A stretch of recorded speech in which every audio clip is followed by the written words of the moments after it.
Та нар юу гэж вэ? За. Хөөмөн. Би танад хашаа байшинга газраа өгсөн. Одоо тэр байранд чинь хизээ орох. Ганцхан жилийн дотор орон сууцыг чинь өгнө гэсэн биз дээ. Одоо бидний бүр хүлээсээр байна. 6 жил бол. Одоо тэгээ хэн дандах юм? Чи яах юм болж? Манай компани бол зөвхөн танай талбайг чөлөөлөх, нүүлгэх асуудлыг л хариуцсан компани. Одоо хаашаа? Би данх танаатай гэрээ хийсэн. Би одоо хаана хандах ёстой бэ? Би танаа хандах зөв буруу юу? Би одоо ер нь хотын гүйцэтгэх захиргаанд хандах юм уу? Аль тэр шүүхэд ч орох ёстой юм уу? Хэлээд өг. Би хэцүү байна. Уучлаарай. Та нар тайван байж. Миний тайлбарыг сонсоод.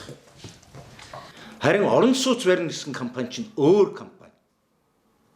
Тэр компани чинь мөнгөгүй учраас өөрийнхөө төслийг өөр компанид зарчихсан байна.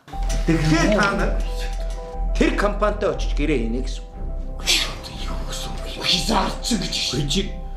Тэгээ түрүүн одоо танай компанитай хийсэн гэрээс хөсөнгөө болж байгаа гэсэн үг. Тэгж ойлгож болно та. Юу гэсэн үг юм? Та нар чи илүү дутуу яриад байшин бариад өгöd гараашаа хүртэл шагнана гэж хэлээгүй юу? Одоо би тэр оронгүй яах вэ? За би ажилтаа байна. Та нар гарцгаа. Харин ч гэж байхгүй шүү. Юу тэмцээр Байна уу? Энэ хамгаалтын албыг дуудахтаа. юу гэж тэр байраа юу одоо бид байр байхгүй одоо бид яах вэ? Энэ таанаас одоо ингэж хуулийн байгуул хандах юм одоо хандах юм бэ?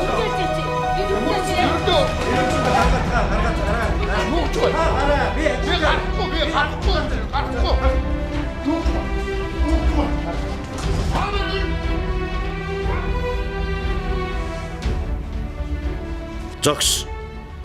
Энэ барилгын компани хууль зөрчиж байна. Ямар ч хууль тогтоомж төслийн эрхийг бусдад шилжүүлэх, худалдан борлуулах талаар зохицуулаагүй. Харин төсөл хэрэгжүүлэгч төслөө хэрэгжүүлээгүй.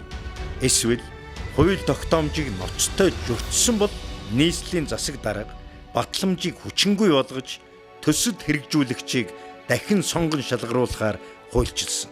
Сонгон шалгаруулах ажиллагаанд иргэд бодиттой зөвлөдөх зарчим хэрэгжих ёстой учраас төсөл хэрэгжүүлэгчийн эрхийг худалдах, туслан гүйцэтгэгчээр газар чөлөөлөх тухай ойлголт байх боломжгүй. Дахин төлөвлөлтийн төсөлд хамрагдсан айл өрхүүд зөвхөн 3 талт гэрээ хийсний үндсэн дээр газраа чөлөөлж нүүн.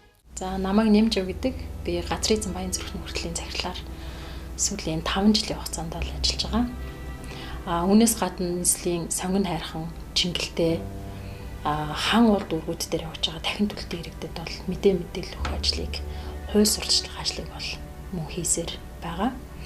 Энэ ажлын хүрээнд гэр хорооллын газрыг дахин төлөвлөх, газар шинжилэн зохион байгуулах, ашиглалтын шаардлага хангасан орон сууцыг барилгажуулах энэ ажлын хүрээнд маш олон иргэд одоо хохирсон мэдээлэл авч чадахгүйгаасаа болоод буруу үйл ажиллагаанд оролцсон, гэрээний хилцэлд буруу оролцсон төрийн ажлыг дэмжиж, төр засаг маань өөрөө анханасаа хууль тогтоомж гаргахдаа том хөгжлийн бодлогын асуудлуудыг хэрэгжүүлэхдээ тухайн газарт амьдарч байгаа иргэдийн одоо амьдрах эрхийг, амьдралыг дордуулах хувь байх, ямар боломж болцоо байгаагаа нэлээд сайн тооцоолох хэрэгтэй.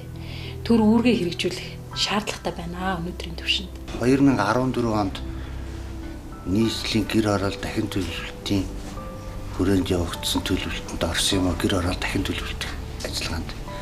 Ингээд тэрнээс хойш одоо хүртэл гэр орон сууц уг нь бидний амьдарч орсон сууж исэн байр орон сууц халаалт төвийн халаалт татааг болохоос уг нь бохор цэвэр нь шийдэгдсэн орон сууц орсуудын хувьд амьдарч исэн орсон сууцнд амьдарч исэн. Яагаад өнөөдөр заавал энэ гэр хорооллын дахин төлөвлөлт, барилгажуулалт, ашиглалтын шаардлага авахгүй байгаа орон сууцыг барилгажуулах үйл ажиллагаанд төр яагаад 3 талт гэрээнд 3 дахь этгээд болж оролцож байгаа юм бэ? Тэгэхээр энэ оролцож байгаагийн нөлөө нь өөрөө юу вэ гэхээр иргэдийнхаа эрх ашгийг хохироохгүй олон улсын өмнө хүлээсэн үүргээ одоо хэрэгжүүлэх зорилгоор бол орж байгаа гэж ойлгож байгаа. Гэтэл энэ үүргээ бол хүлээхгүй байна. Хэрэгжүүлэхгүй байна. Хэрэгжүүлэх механизм нь тодорхойгүй байна. Хэрэгжүүлэхээр ажиллаж байгаа хүмүүс нь өөрсдөө энэ талын мэдлэг, мэдээлэл маш дутмаг байна. Тэгэхээр мэрэгсэн байгууллагууд болон мэрэгсэн хүний эрхийн байгууллагуудтайгаа хамтарч ажилласаа гэж бас хүсэж байна. Тэгэхээр төр үүргээ биелүүлээч. Маш олон иргэд энд хохирсоор байна. Цаашдаа хохирохгүй байх боломж олцоог бүрдүүлж өгөөч гэж хүсэж байна. 2017 онд бид нэр төр орсон суух байрны гэрээ хийж ирсэн юм 10 сард. Одоо хүртэл тэрэндээ ч орж чадаагүй ингээ нийслэлийн засаг дарга байна. Бидний ч оруулсан гэдэл зурагтаар баахан ярьж одоо хүртэл оруулаагүй хэвээрээ байж байгаа. Эд одоо биднийг л одоо нэг байр орон сууцтай болгоод төгчүүл энэ нийслэлийн одоо төр захиргааны байгууллага төрийн одоо нийт төртөл одоо гойж энэ төрөөс л гойд гэх юм да тий. Өндөр настан гоод буюу бас дунд насны хүмүүс сэтгэл санааны охирлоор хөвчж байна. Нас орсон иргэд бол 10 гаруй болцсон. Тэгээ ер нь л нийтдээ 600 гаруй иргэд ихэнхээр ядуурлын төвшөнд очсон. Сансар хотхны 85 өрх эвлэлдэн нэгдэж 5 жилийн турш зөрчигдсөн орон байртай байх эрхээ төрөөс шаардаж цөхрөлтгүй тэмцсэний үр дүнд 2019 оны 1 сарын 19-ний өдөр 85 өрхийн 69 төр орон байраар хангагджээ. Энэ өнөөдөр бидрийг хөгжүүлэн сайхан болгоно, таун хаусанд оруулна, та нар хажуудаа үйлдвэр үйлчилгээний төвтэй болно, тэндээ ажиллана гэдэргээд амар гоё юм ярьж хаад энэ хавийн утаа хүсний бохирдлыг арилгах гэж ярьж анх төслийг эхлүүлсэн. Гिचгээд өнөөдөр хүрсэн дээр бууж байгаа юм нь болохоор иргэдийг зүгээр л гудамжинд гар. Манайх гэртээ 3 өрхийн гуруулангийнх нь хүрэн гэтэл бид нар нэг эндээс нүүлээ гэхэд энэ газраас нүүлээ гэхэд нэг айл нь арай ядан орон гэртээ болж чадаад бусд нь гудамжинд гарах хэмжээнд хүрчээд байна.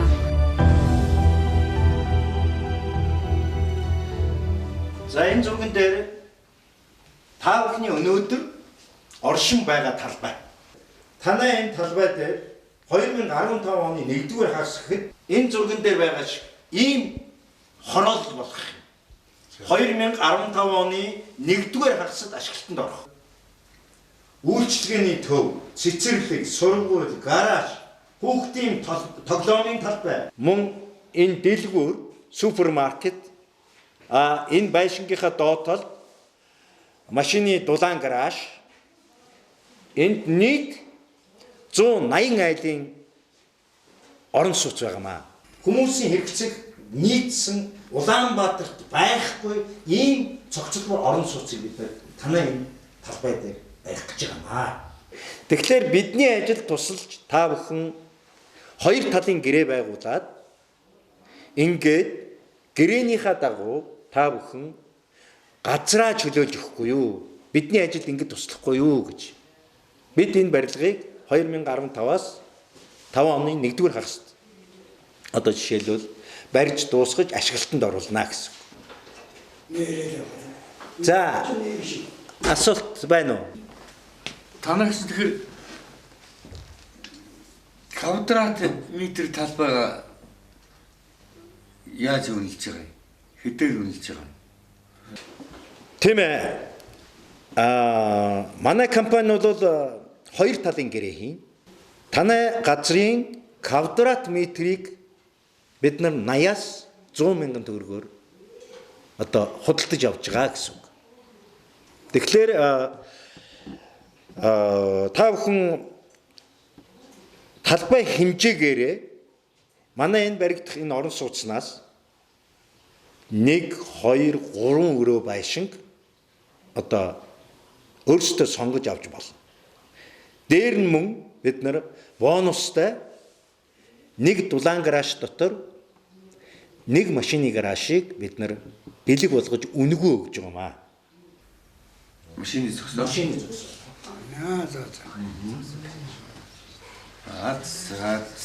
За өөр асуулт байна уу? Надад нэг асуулт байна болохоор За асууя. би үгүй манай хашаанд нэг 3 айл байгаа юм.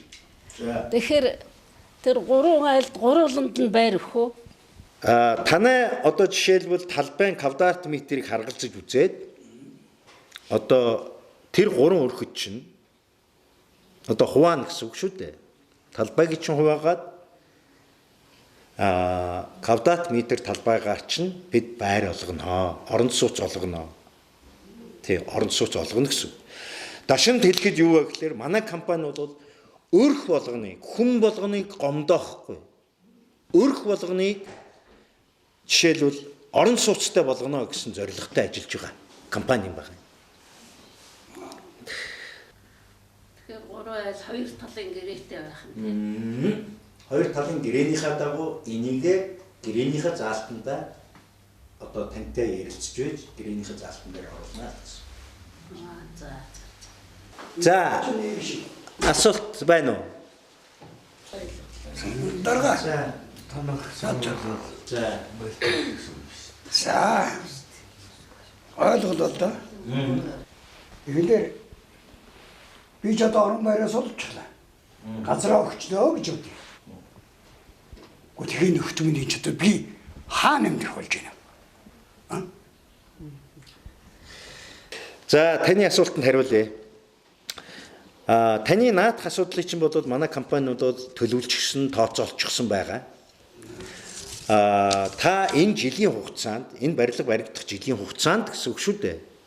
Тэгэхээр та түрээсийн мөнгийг мөн нөхөн олгоор дээрээс нь бид нүүлгэлтийн одоо мөнгийг манай компани дангаар хариуцна гэсэн үг. Өөр асуудалтай хүн байна уу? Юу. Хэрвээ одоо манай хашааны метр квадрат нь танаа тэр орон сууц байрны чинь хөлсөнд хүрэхгүй байвал нэмж мөнгө төлөх үү? Эсвэл одоо танаа компанитай гэрээ хийхгүй, зарахгүй гэвэл одоо яах вэ? За би таны өмчийг биш үү худалдаж авч байгаа. Одоо нэгсэндээ энэ талбай бодвол энд байгаа талбай бодвол таны өмч шүү дээ. Тэгэхээр таны өмчийг бид авж байгаа учраас тодорхой хэмжээний квадрат метрийг чинь харгалзаж үзээд тодорхой хэмжээний орон сууцаар хангана гэсэн. Энэ юу вэ гэхээр дахиад би хэлье.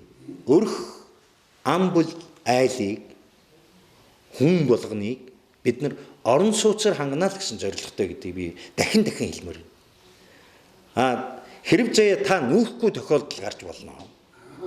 Энэ бол таны эрх. Хуулийнхаа дагуу юу вэ гэхээр зэрэг талбайн нийт талбайн 80%-ийг тус компани чөлөөлж авсан тохиолдолд үлдсэн 20%-ийг бол албад нь нүүлгүүлнэ гэсэн одоо хууль дүрэн байна. Одоо нүүхгүй гэдвэл одоо албад нь нүүлэх болж байна те. 80% нь бүрдсэн тохиолдолд ийм хуулийн заалттай байна. За. Дахиад би хэлье. Өрх амбул айлыг хүн болгоныг бид нар орон сууцаар хангана л гэсэн зорилготой гэдгийг би дахин хэлмээр. Зарим тохиолдолд дахин төлөвлөлтийн төсөл хэрэгжүүлэгч компаниудын гоё сайхан амлалтууд нь бодит байдал дээр биелэхгүй байх нь бий. Иймээс иргэн та тохиролцсон бүх зүйлээ гэрээндээ нэг үрчлэн тусгуулахад анхаарах нь цаашид гарах эрсдлээс сэргийлнэ. 2012 оноос эхэлж Азийн хөгжлийн банкны хөрөнгө оруулалтаар Сэлэвдэд төвгөж энэ Скватер дүүргийн 14-р хороо, Чингэлтэй дүүргийн 14-р хороонд ийм төсөл явуулахар болоод ер нь айлуудыг бол юм хон барилдаггүйгээд ер нь Азийн хөгжлийн банкны хамгааллын бодлого гэж нэг юмыг тараагаад одоо өстэй хүмүүсийг чихтэйхэн сайхан харж узнаа инээ тэр өндөр үнээр авна та нарыг сайхан байр сууцанд оруулна гэсэн төсөл анх явагдаж эхлээл ерөөсөө айлууд тэрийг хүлээгээл ерөөсөө энэ хавийнхан чинь сайхан орон сууцтай болчих юм байна гэж хүлээсээр байтал 4 жил өнгөрөөд тэгээ 5 дахь жилээс газраа авах боллоо гэд үнэ хэлсэн чинь 1 м квадрат газрыг 60,000 төгрөгөөр үнэлж авахар болсон. Тэгээ хүмүүсийн эд үйл хөдлөх хөрөнгүүдийг их багаар үнэхээр болсон. Тэрнээс болоод би хүмүүстэй нэгдэж төрийн бус байгууллага байгуулад яасан чинь Азийн хөгжлийн банкны төлөвлөгөөндөө газрын үнийг 80,000 төгрөгөөр авах байсан байгаа. Уг нь. Тэгсэн мөртөө яг ажил дээрээ болохоор 60,000 төгрөгөөр авч байгаа байхгүй юу? Тэгээ иргэдийг нийлэх өвлийн нөхцөл Нодлонгийн 17 оны 12 сарын 15-наас эхлээд айлуудыг нүүлгэж эхэлсэн. Яагаад гэвэл одоо айлуудыг нүүлгэж гарын үсэг зурулж авахгүй бол төсөл зогсох гээд байна. Төслийн сүүлийн жил болчиход байна гэсэн шаардлагаар айлуудыг нүүлгэсэн. Тэгвэл дандаа эмзэг айлуудыг эхэлж нүүлгэсэн байна.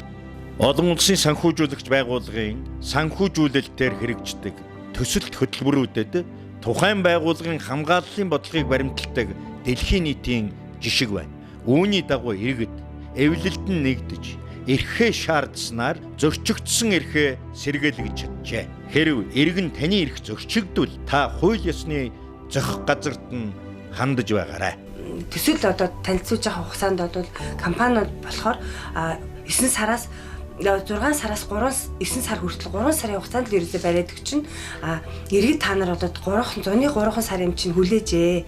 Бид бол одоо 3 сарын дараа хүлээлгээд өгч нэгээд одоо иргэд бүгд өөрсдөө хүлээн зөвшөөрөөд ямар ч төрөөсийн төлбөр авахгүйгээр бас улс маань бас төсөв мөнгө бас юм асуудалтай байгаа үед ингээд ийм шийдвэр гаргаад бид нар бол уг байрыг болоод хүлээлгэж өгөөд буулгаад барилгын ажлыг бол эхлүүлсэн байдгийг.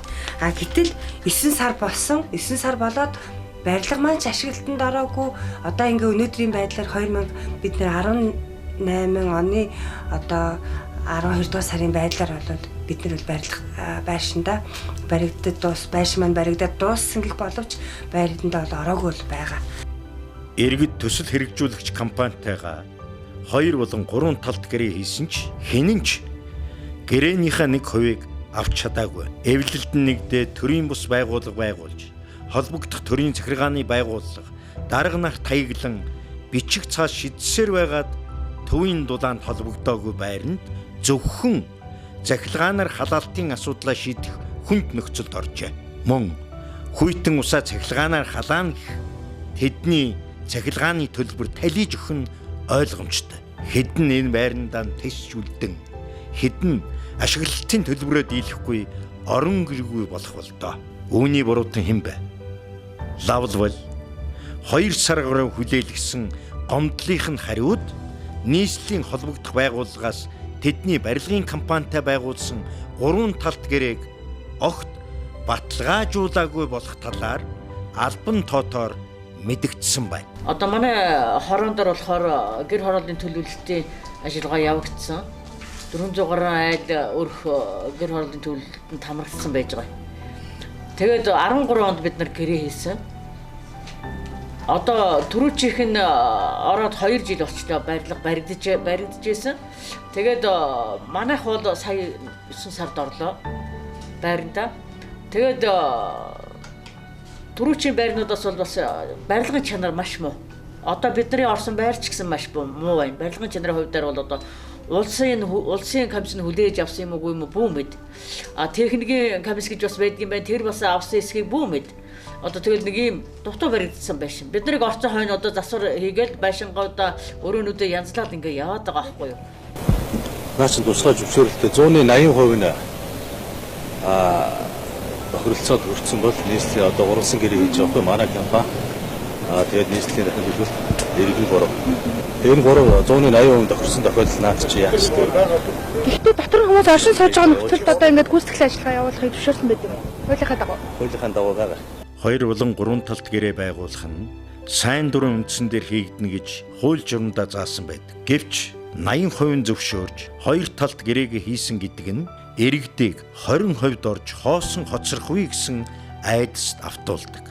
Хууль журмаараа иргэн та барилгын компанитай төсөл хэрэгжүүлэх бэлтгэл үе шатанд тохиролцож чадахгүй бол төсөл хэрэгжүүлэгч таныг нөхөх олгортойгоор газар чөлөөлөх тухай нэхэмжлэлийг шүүхэд гаргана гэж заасан.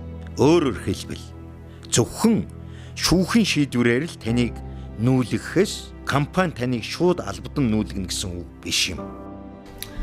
Дахин төлөвлөлтөнд орсон учраас нөгөө сөөх гэдэг юм үйл ажиллагаа явуулахад болцсон. Гэхдээ энэ одоо яаж залилж байгаа байхгүй. Тэгтэл тэгж байгаа авчээд Мөн та явж илээ штэ гэж байгаа. Үгүй би миний эрх ашиг хөндөгдсөн бол би явна. За миний эрх ашигыг бити хөндөөдөө та нар гэж байгаа байхгүй юу? Түүнээс биш зүгээр нэг тэнд би нэг хүн байрчаад тэр суухан тийм үнтэй байлгүй би тэр хүний өмнөөс явахгүй шүү. Тэгтэл өнөөдөр миний эрх ашиг хөндөгдчихөд байхад би өөрийнхөө төлөө явна штэ гэж. Одоо суух гэдэг бас нэг зайллаа. Тэгэхээр эднийх яах нь үгтэй тэр орон сууцны гангар их. Барьсан гангар. Орон сууцны контор гангар. Орон сууцны суух нь гангар. Бид нар өөхгүй гэсэн. Нөгөө нэг тэр хүмүүс ингэсэн байгаа. Тэр сая гэрээ хийсэн гэсэн шүү дээ. Гэрээ хийснийхаа дараа наад нөгөө хоосорсон зарим нэг гэрээ хийсэн айлуудаа ингэсэн байна. Таанууд одоо ингэж гэрээ хийхгүй айлууд байна. Таанууд энэ айлууд одоо гэрээ хийхгүй байгаа учраас хүчээр одоо энэ айлуудыг зайлуулах юм бол таанууд хаалга цонхоо, энэ вакуум цонхоо, энэ бүргэд хаалга, энэ аав. Тэгээд дээрээс нь шалаа, дээрээс нь доогуур явж байгаа энэ магистрал шалан доогуур явж байгаа нэг давхар айлууд магистралгаас шугамыг аваа. Тоогоо тасал, коридорынхаа тагнуудаас бүр тагнуудаас ингээд ирэхээр над гэрээ хийхгүй айлууд чинь яах юм харагдаа. Ингээд ирэхээр над чи яах юм хүчин давтагдаад хийж л таа. Одоо 3-4 хүн бол одоо энэ хэдэн жилийн хугацаанд бол одоо энэ их хил ам нервэс болоод би энэ маш муу хидэд одоо цус харавсан зарим нь одоо хүний асаргаанд хүртэл байх хэмжээний ийм болчиход байгаа. Энэ бол одоо байр нь юу юуг нь орох гэж байгаа тэгсэн мөртлөө нөгөө нэг дахин төлөвлөлт нь хийгддэггүй гэдэг шалтгаанаар бол хүмүүсийн сэтгэл зүйн байдал бол маш тогтворгүй ийм тайван бос байдал бид нар амьдарч байна өнөөдөр хүртэл. Би эгчигээ гудамжинд гаргах уу, ээжигээ гудамжинд гаргах уу гэж хэлж чадахгүй болчихж байгаа байхгүй. Миний нөхцөл байдал өнөөдөр бүр хэцүү болчихж байгаа юм. Хиндээ юугаа өгөх вэ? Өгчхөөр өөрөө гудамжинд гарчих гад байдаг. Өгөхгүй бахаар нөгөө хэд маань гудамжинд гарчих гад байдаг. Ийм л нөхцөл байдлыг би энэ төрөөс юу хийгээд байгаа юм бэ? Ямар төлөвлөлт хийгээд байгаа юм бэ? Зүгээр бид нар халуун дуулаа инженерийн шугамыг шийдээд өвчгсөн байсан бол бидэрт энэ олон мянган иргэн гудамжинд гарахгүй байсан бах гэж би бодож байна. Энэ хараа. Нөгөө манай байсан газар шүү дээ. Ийм юм болохгүй энэ яана. Ийм болчих гэж яаж мэдэх вэ? Харин яана. Тэр нөгөө батгийн байсан газар тэр байж тээ. Энэ чинь ус. Чаавс тийм тус. Хийсэн боломж юмсан та.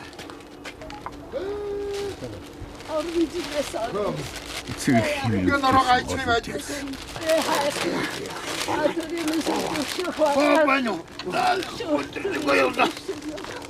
Я. Чочо нашигаа хөө. Цагаа байдаг. Кана цаавцгаа.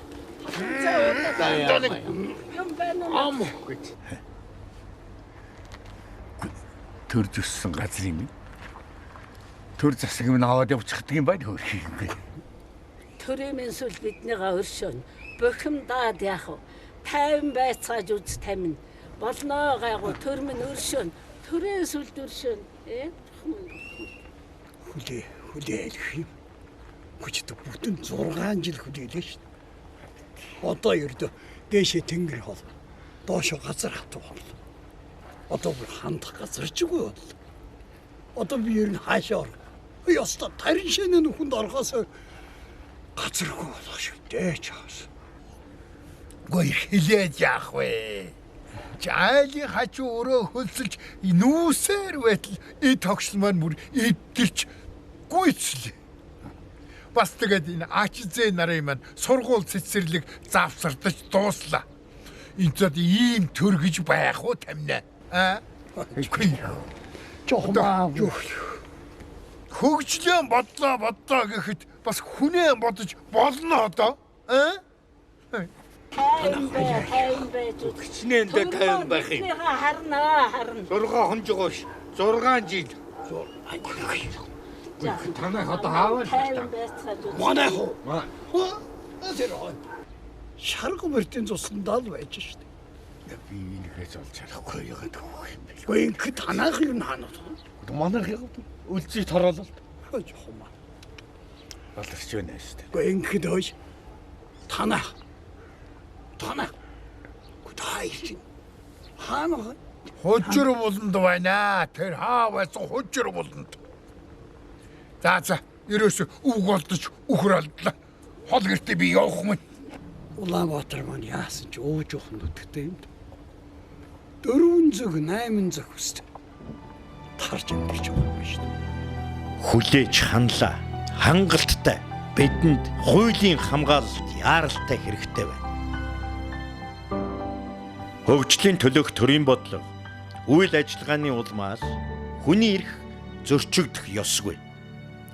Төр нь хот дахин төлөвлөлтийн явцад хүний эрх зөрчигдөхөөс урьдчилан сэргийлэх, зөрчигтэй тэмцэх, зөрчигдсөн эрхийг сэргээн эдлүүлэх үүрэгтэй. Гэвч шаардлагад нийцсэн орон байртай байх, хүний эрх хэрэгжих хууль зүй, нийгэм, эдийн засгийн баталгаат орчныг сайтар бүрдүүлээгүй, хуулийн бодит хэрэгжилт хангалтгүй, хүний эрхийг дээдлэх хандлага долимог байгаагаас олон мянган иргэний үндсэн хуулиар хамгаалагдсан эрх ноцтой зөрчигдөж байна. Төр үүргэм бодиттой биелүүлэхийг иргэд шаардсаар байна.